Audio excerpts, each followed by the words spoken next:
our guys Marc Stein and Jake Fischer, one of whom, Stein, will join us for postgame tonight with his latest intel. They co-wrote something for Steinline Substack over the weekend and had this to say, quote, after failing to extract any draft compensation from OKC and its Alex Caruso for Josh Giddey swap in June, Chicago is said to be seeking a first-round pick to part with center Nikola Vucevic.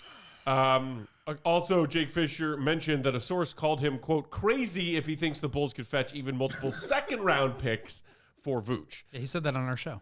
Is that right? Yeah. Oh, yeah. Per sources. So, look, that's what the Bulls are asking. That's what the market is saying to them. We would like a first-round pick for Vooch. No. How about a couple of seconds? No. I find it hard to believe that Vooch couldn't fetch at least a couple of second picks. I do too. The way he's playing right now. I feel like he could get 2 second-round picks. I feel like it. In a vacuum, absolutely, but we're not in a vacuum. Who knows? Like think about like which teams would be interested in Vooch. You have 6 teams that are in the second apron right now, I believe. So they're kind of out of the question because it's just hard to move that much salary when you're already in the second apron. And then you look at the teams that just need a center right now. And there's just not that many of them. I mean, the Warriors, the Magic are 2 that come to mind and I think would make some sense, but like the Warriors just gave up one of their tradable assets. They can re-aggregate Dennis Schroeder into another deal now based on the timing that they did that, but I don't think they really want to do that. So, I just don't see a lot of options out there. And so then when you think about who are the people that are going to be in the market for a player like Vooch, and then is he going to be closing games for them if they make the second round of the playoffs? And if you can answer yes to both things, then maybe a first-round pick would be on the table. But if I'm the Warriors and I'm not going to be closing games with Vooch at the center spot, like why am I giving up a first-round pick in order to get this guy? Yeah, he would help them, but it just doesn't really add up in terms of like, is that value? And it's still like, I think the other thing that we're starting to see right now is like $20 million is not a huge salary right now. It's pretty mid-level, but it's still more than what is probably going to be moved around for a lot of these teams because they're just either close to the luxury tax or close to the apron. And so I think teams are just really going to be hesitant to take in that kind of salary.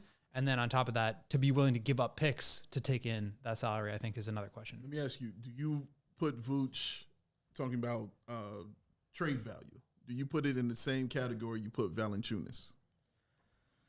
Yeah, that's a tough one. I mean, I think he's clearly a better player. I think he provides more value as a shooter, and then they're obviously like neither of them are great defensive players. Right. But if you have a guy who could be $10 million versus a guy who could be 20, that matters. So I don't know. I think they're probably in the same category, but like the Lakers were interested in Valanciunas because of the fact that he was cheaper. Like other teams I think could be interested in him because he just has a smaller salary. And I think that is like teams would rather have, 75% of a player's production for 50% of the value. Yeah. Right. Then, Vooch for 20 is not as valuable as Valanciunas for 10. And I completely agree. That's why I asked the question. Yeah. Yes, absolutely. He's in the same category because yes, Vooch is a better player and all of that, but it's just what you just said right there. How many of these teams are looking for starting centers?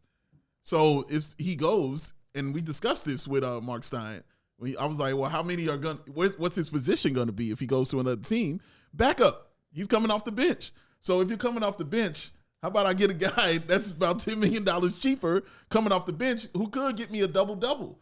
Like, that's better value. So that's where Vooch is. I need the Bulls to not stop thinking that he's over here when he's over there. He's way over there hanging out with Valanciunas because that's how the league sees you. It's not about how you see yourself. It's how the league sees you right now. And they're letting them know. No first, no second. You go sit in the Valanciunas corner, bro, and you wait till we call you. Now, the one thing that could change this is if a team who is like legit a playoff team has a big injury at the center. Sure. spot. That's the only thing that changes, yes. And that's why holding out could potentially get you that first, but it might not. And then you've also added all these wins in the meantime, waiting for. Yes. And so that's, I think, why the Nets deal was a smart one is because I don't care if we can't get a first year. The more important thing is the value of our own pick. And that's what we need to improve right now. And that's what we're doing by trading Schroeder away. Help! We all silly like the mayor.